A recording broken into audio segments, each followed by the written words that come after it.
Welcome back to Media Apocalypse, our series about the threats facing journalism, news gathering, and the flow of information on matters of public concern in our democracy, and dedicated to exploring the solutions, both legal and otherwise, for preserving the press function. Our guest today is Dr. Natalie Helberger, a professor of information law at the University of Amsterdam. Natalie, thank you so much for joining us. Thank you so much for having me.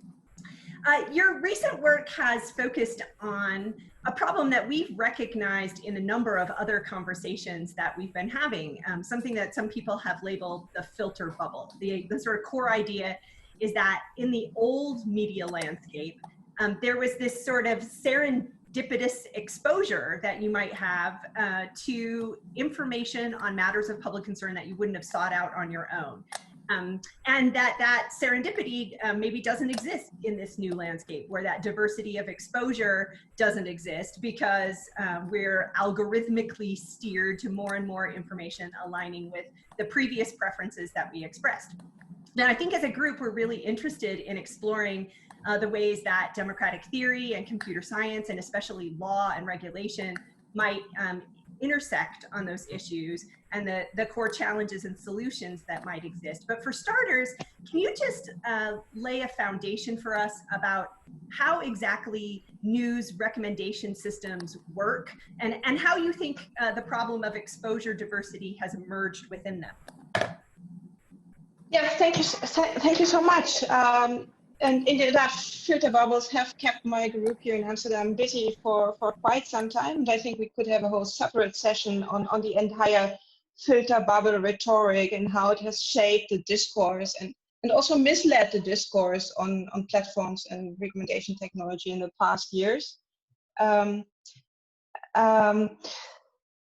News recommendation systems are a good example of new kinds of technologies that are being used in the media and in journalism to support the journalistic growth, but also on platforms to help us filter through the tremendous amount of information by recommending people content based on certain metrics. That could be what they've read before, that could be what their friends read before, but that could also be metrics about that show people more political content. So there's a whole range of metrics that you could optimize for.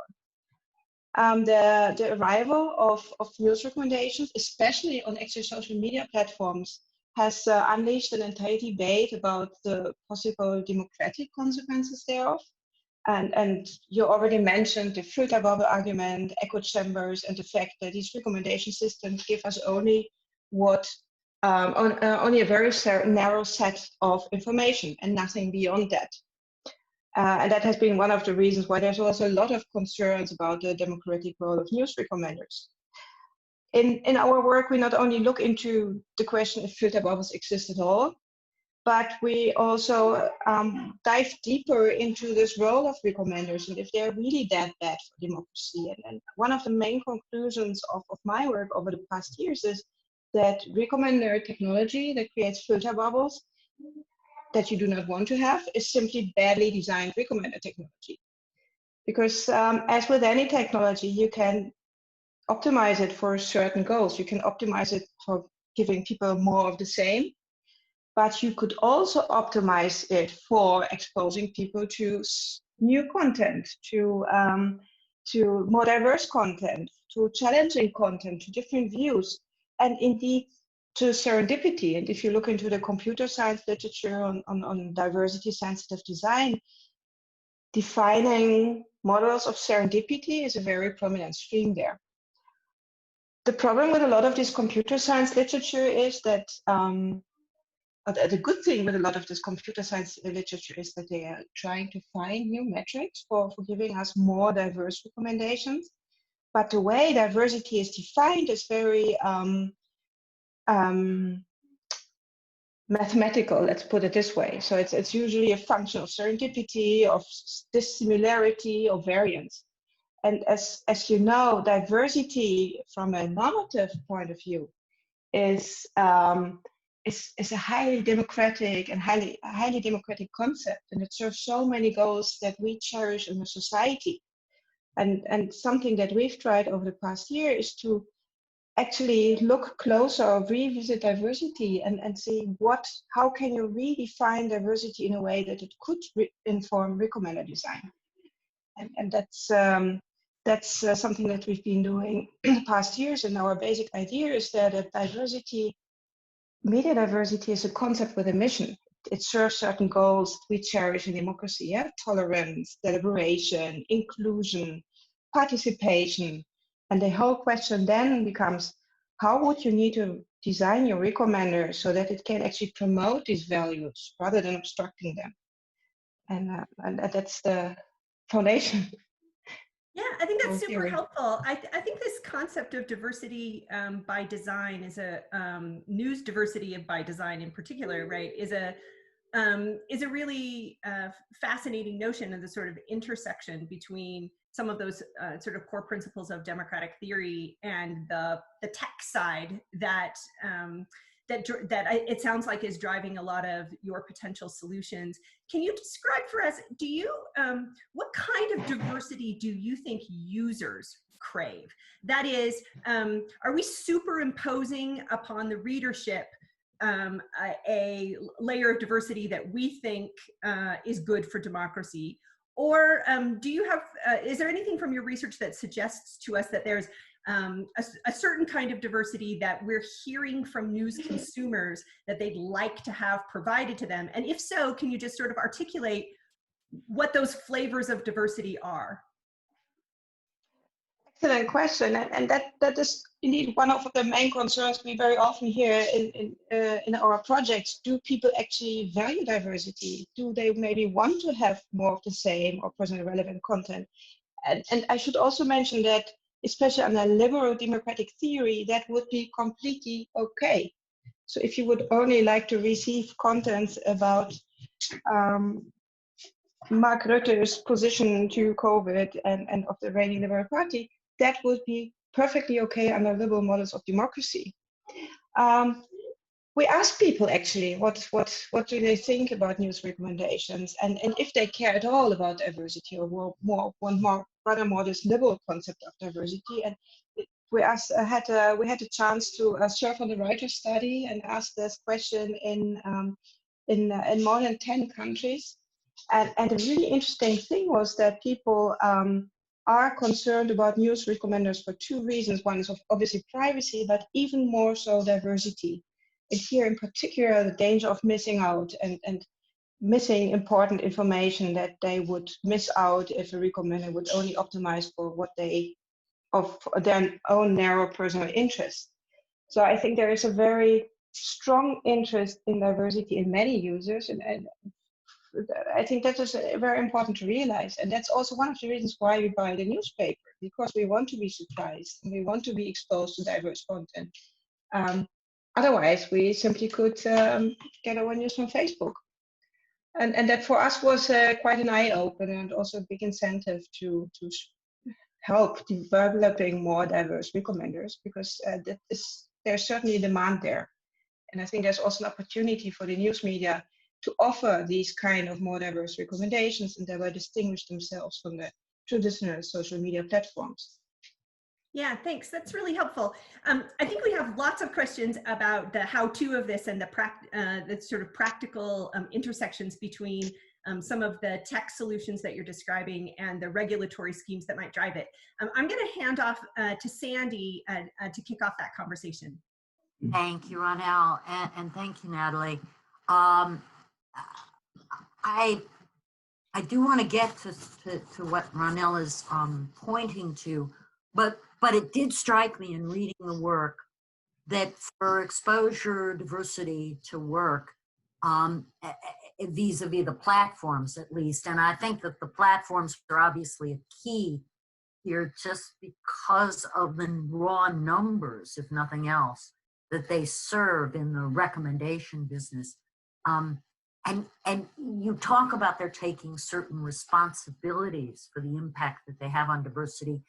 You obviously want them to open up their data so that it can be, as you put it, audited and for impact, if nothing else, and to allow users to exert agency by exercising influence on news recommendation algorithms.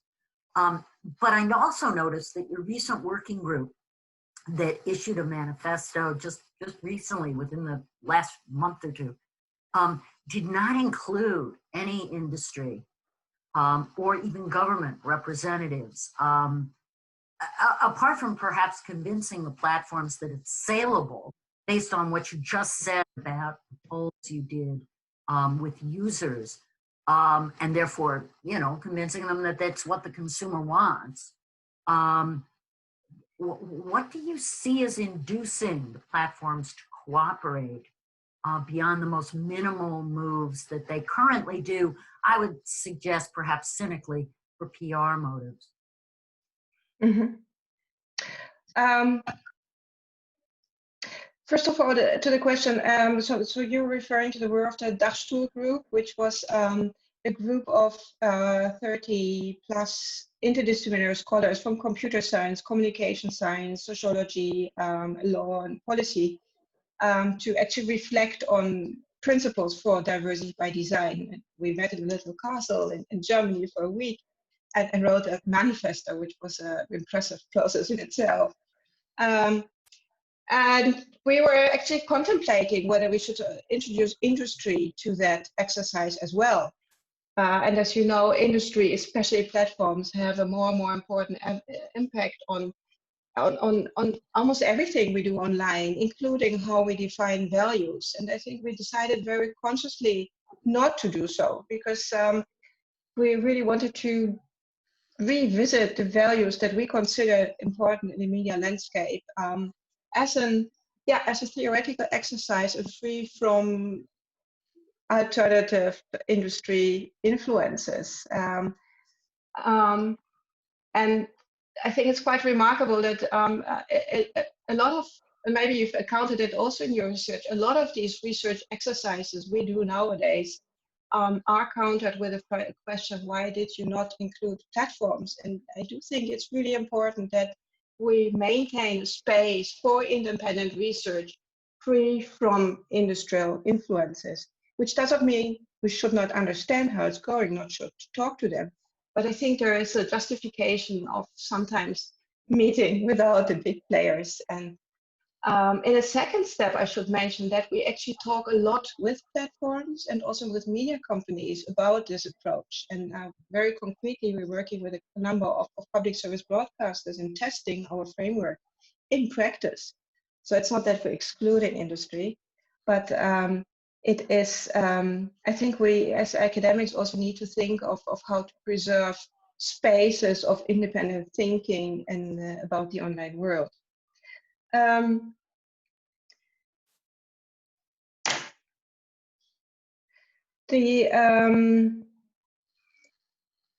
So the work of the Dagstuhl group was also actually very much thought as preparatory work for further interactions with platforms and industry and on diversity by design, and has been taken up also by industry players with a lot of interest. Regarding the incentives of platforms, I do think in the light of the recent debates, especially on Facebook's content moderation algorithms, there is a strong interest and incentives from platforms to move towards more social responsible content moderation, especially under pressure of, for example, EU regulation. I do wonder whether we should expect from platforms the same flavor of diversity than from the traditional news media. So I really wonder if we should strive to make platforms the better news media, or be very aware that they are a platform form of providing content, and the business model of platforms is strongly advertising driven. And instead of trying to induce as much as diversity into platforms, rather make sure that we have a diverse media landscape and the broader media ecosystem where we have vital quality news media and other media that actually uphold forms of diversity. So I think we should think more in terms of a bigger ecosystem, rather trying to code all societal values in platforms alone. And I think this aspect is often overlooked in the debate, where we immediately jump onto the societal responsibility of platforms, and I'm one of those who are jumping. But I think we should also take a more broader perspective on the entire ecosystem and make sure that we maintain diverse media. And if we see these debates about cutting funds for public service broadcasting, cutting funds for R&D in the legacy media, I am actually worried about that we sometimes lose the sense of the other side.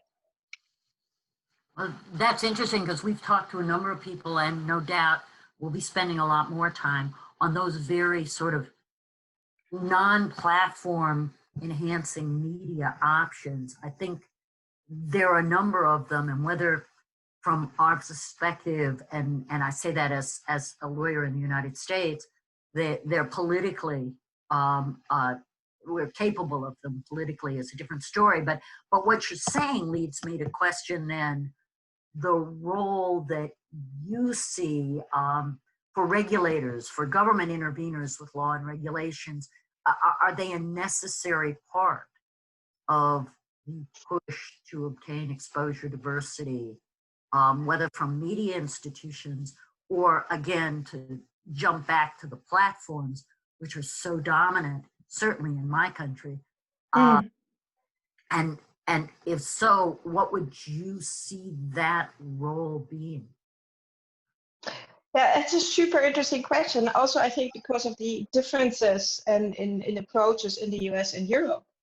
So I've been presenting the argument of diversity by design, and that regulators have a role in there at a conference in New York a couple of years ago. And there was a lot of, how should I say it, reservation to the argument, because of this complicated relationship with First Amendment. Whereas in Europe, I think we see the role of the regulator somewhat different. So we think that it's a task of the regulator to create the conditions for people to be able to benefit from freedom of expression. And this, first of all, involves that the government does not interfere with speech. But under certain circumstances, if the conditions for people to benefit from freedom of expression are endangered, states have a positive obligation to act and to regulate. And I think we're at the moment where states definitely have a positive role to act on behalf of public interest and fundamental rights vis-a-vis platforms. And this is also something that we see happening a lot in Europe. And I'm part of an experts group for the Council of Europe on AI and freedom of expression, where this argument is made very prominently. What is the role of the regulator? The regulator can't, of course, regulate expression, but it can regulate the conditions for a diverse, healthy media sphere to thrive. And part of that is actually thinking more about power balances and the balance of communication power in the marketplace. And I think this is something that we haven't thought enough about. In some other work, I argue that some of the recent suggestions to regulate platforms might have a very counterproductive effect and enhance communication power of these platforms more than disperse it. And I think this is problematic from a freedom of expression point of view. So part of it is actually balancing media power in the marketplace. I think that is an important role, which could also involve indeed regulating platforms. It doesn't mean that we should regulate platforms like traditional media, but we should make space for informed competition. For example, by one of the arguments we made is not even so much open access to data, but actually allow different recommendation logics on social media platform, so that people can actually choose whether they follow the recommendation algorithm of Facebook or rather have the one of BBC. I think this would help greatly to diversify media diets and also break some of the dominant communication power that platforms have right now. Really interesting. Thank you. With that, I will turn it over to Jack Balkin. Thank you so much. I wanted to ask you, if I have time, I can ask you two questions, but I'll start with the longer question first. I want to drill down on the idea of diversity and think about it from the standpoint of recommendation engines. And the question is largely to have you tell me whether I've gotten the major parameters straight. Okay. So I think of diversity as an editorial function. That is, so in other words, you're being an editor, you're deciding about what you're giving people, you're giving them a diet, that's an editorial function. The editorial function is going to depend on what you are. Are you a search engine? Are you a social media company? Or are you a traditional media organization like the New York Times? But since it's a editorial function, it's always going to be bounded. And that's where the most interesting debates over diversity will probably be. How do you bound diversity? So I'm going to give you a bunch of toggle switches, factors, and I'm interested in whether I've got them right, whether you would do it slightly differently. There's something I'm missing. So one kind of bounded diversity is with respect to facts and opinions. So this is just the flip side of moderation. That is, Facebook doesn't want to send out anti-vax stuff, anti-vaccination stuff. They don't want to send out conspiracy theories. It follows that in providing diversity, they're not going to provide diverse content by providing you with anti-vaccination information, and they're not going to provide you with conspiracy theories, because that's just the flip side of their moderation function. And if we think about Facebook versus New York Times, the New York Times has very bounded diversity. That is to say, its ideological space is much more bounded than the ideological space we would expect of Facebook, right? So that goes, once again, to your question about who's doing the diversity, and also to your other point about how many players are there. It's okay if the New York Times has very bounded ideological diversity, if there are lots and lots of other players in it. The second toggle is community, right? So some people complained with the internet that there wasn't a common conversation anymore, right? And other people said, no, this is wonderful, because now each community will be able to be served with its particular interest. So one question in providing diversity is your job to serve multiple communities, or is your job to basically promote a common reality? An issue which has become very important in the last 4 years, right? So the next toggle is salience relevance. Example.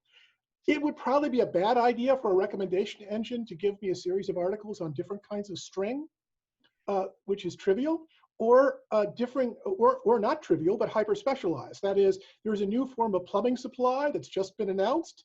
And let me tell you the catalog. I've got the entire catalog of 1,000 different plumbing supplies. Let me give you articles on each one. So that's hyper specialized, and the saving string example is trivial. So obviously, when we say that diversity is bounded, we're really having some conception of either salience to my life, or relevance, that is not hyper-specialized. And then the last toggle, and this is where I want you to, I've got it, the categories right, is we might call Republican versus pluralist. What I mean by pluralist is everybody decides what they like. If they like sports, they get sports. If they like gossip, they get gossip. If they like pictures of cakes, they get pictures of cakes. A civic Republican vision would be that it's really important for people to eat their vegetables. So it's really important for people to know about the fight over the health policy and the fight over budget policy. So we got to give them stuff that basically makes them Republican citizens. So again, a recommendation engine would have to decide how Republican they want to be, eat your vegetables, and how pluralist they want to be. Oh, more pictures of cakes, more gossip. So those are the toggles that I think of when I think about the bounded feature of diversity. Have I missed anything, or have I got it wrong? I think that's an excellent analysis. I think you're pretty complete.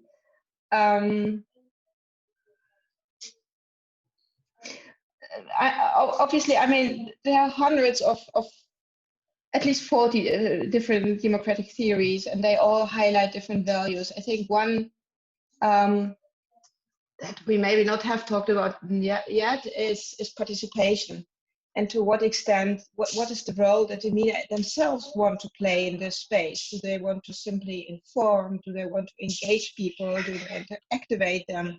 So how activistic are certain media outlets? And I think especially online, this is a question that is more and more important, because especially some of the digital native media are not anymore the traditional objective outlets that, for example, the New York Times is, but they have very different objectives, like activating people and making them do something which fits in their own editorial vision. So maybe I would add this to the mix. And I think that was an excellent analysis, and it all boils down to the fact that there is not one ideal gold standard of diversity, but what diversity very much depends on the editorial mission of a particular outlet, whether that's a search engine, a platform, the New York Times, or the Brabantse Courant here in the Netherlands. And that highlights something else, that it is not the recommendation engine that is deciding what these values are. They can't do that, and they shouldn't do that. That's human work. That's actually expert work of expert human editors.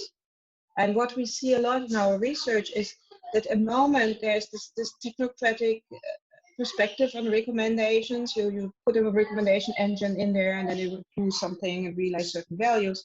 And that's not the way it works. So the way it works is that you, as a newspaper, you need to revisit your editorial mission and think, what do I really want to do? Do I want to go more the Republican or the pluralist way? Do I want to cater for a community, or am I more a fan of radical democratic theory and want to highlight certain minorities?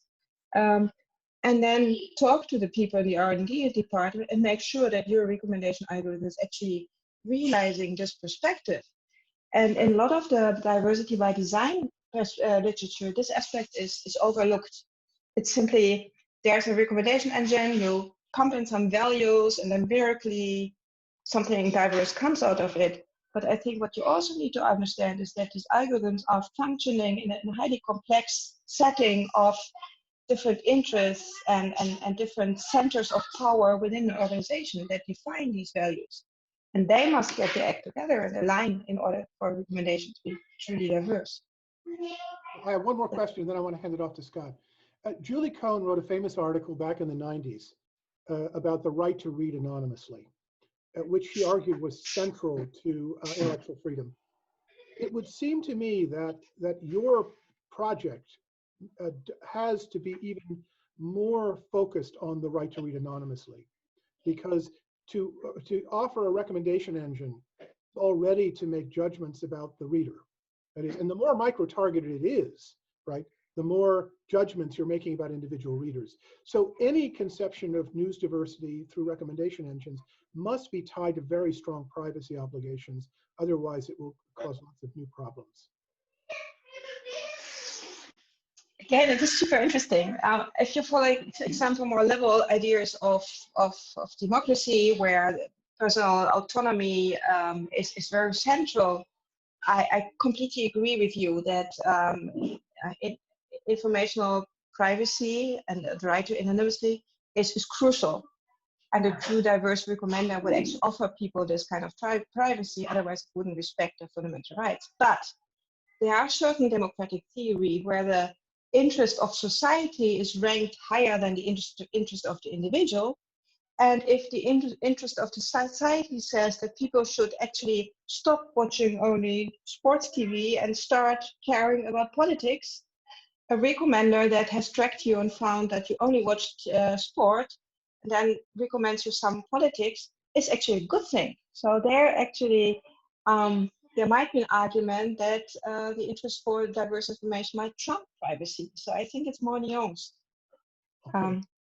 Thank you very much. Scott. Hi, thank you very much. I'm going last and I asked the dumb questions. So let me just very basically, are we talking something that's mandatory or just optional? That is, I assume when you talk about regulation, you mean mandating that these platforms adopt some kind of recommendation engine which has diversity by design built into it. Is that correct?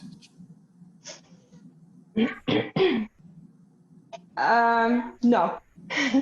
Okay. No, I wouldn't mandate. Well, I would if there's anything I would mandate vis-a-vis platforms, I would mandate that they're open for different recommendation logics and that there's space for other recommendation logics than the Facebook recommendation logic is, which is very much geared towards showing us, keeping us long on the website and selling us more advertising. I think there should be more diversity in recommendations. Okay, I'm sorry. So the idea would be it's mandatory that you have it as that the platforms have it as an option. I think that would be a good thing. Yes. Okay. So now, so we've already, so And then would there be so the question is, would there be a nudge? Would you, Yeah, good question. If no, if we make nudges mandatory, I think we can't do that because of Article 10. So we would start, the moment you make a nudge mandatory, you manipulate people. So that is not possible. And we can't tell people what to read, and we will never tell people what to read as long as we live in a democratic society. At least that is what I hope. And that's, I think, is why it's important that we found in our research that people actually want to read diverse information. So there are many people, some people not, but there are many people who have an interest in diversity. And giving them the opportunity to be exposed to diverse recommendations, I think that should be an objective of also regulators. Okay, so now what we have is platforms have to provide this, but they don't have to provide it as a default. It's just an option. Now, I'm wondering why anyone would ever choose that, because I understand that you said that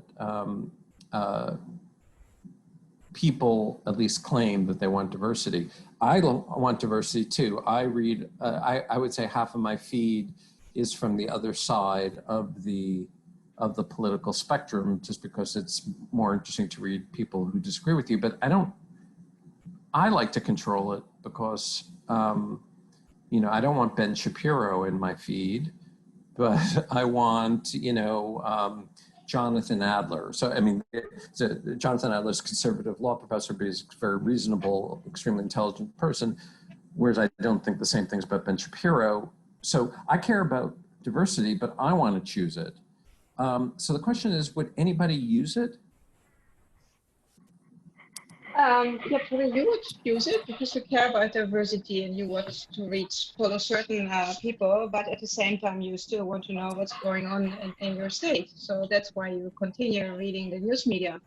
The news media themselves, they have a very strong, especially the quality media and the public service broadcast, have a very strong incentive to cater to diversity because that's part of their mission. Do platforms have this? Well, first of all, there's ample of research showing that giving people always only the same is boring. So they will run away if you give them too much of the same. And probably you fail to sell advertisements. So I think there can be economic arguments to diversity media diets. And then again, back to my earlier question, do we have to make Facebook the one and only media that we see, or do we want to factor in that people get their news from different sources, hopefully, and stimulate doing that? Some of them more diverse than others.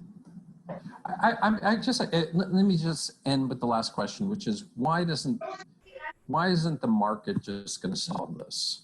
That is, if in fact people really care about diversity, then they're going to pick platforms on the basis of I mean, isn't the algorithm going to pick that out? That is, if they want diversity, I feel it's like a dilemma. Either they want diversity, the algorithm pick that out. They don't want diversity, the algorithm will give it to them. Will shove it in their face. Excellent question. I think part of it is the algorithm in state to factor in long-term signals, or is it focused on short-term signals? The short-term signal is, I've read this article. That's the short-term signal. And then the logical short-term response would be, give me more of these articles. Then there's the medium-term perspective. I've read this article and I might like similar articles like that to be better informed. That's an extra intellectual step. We expect the traditional news media to have this long-term perspective and optimize their algorithms for this long-term perspective. If the mark is, well, I'm an optimist. Actually, I very much hope that the mark will solve this, because I definitely see that providing us with smarter recommendations is a gap in the mark for traditional quality media. And I think it's a golden opportunity for them to distinguish themselves from platforms that optimize for short-term goals and more advertising. So I do hope that the market will actually solve this problem, but I think we also have to help the media, because at the moment, let's face it, the media environment we have is highly imbalanced with strong dependencies on platforms,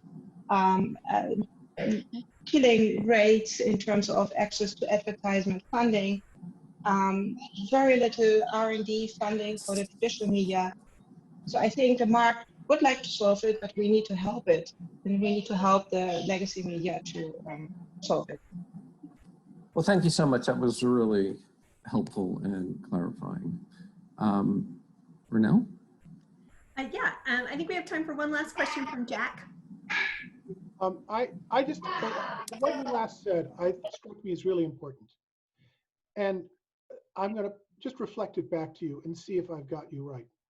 If you want editorial diversity through recommendations to really work, then it seems to me that you need an antitrust competition law agenda to change business models, and you need a strong privacy consumer protection agenda also to change business models.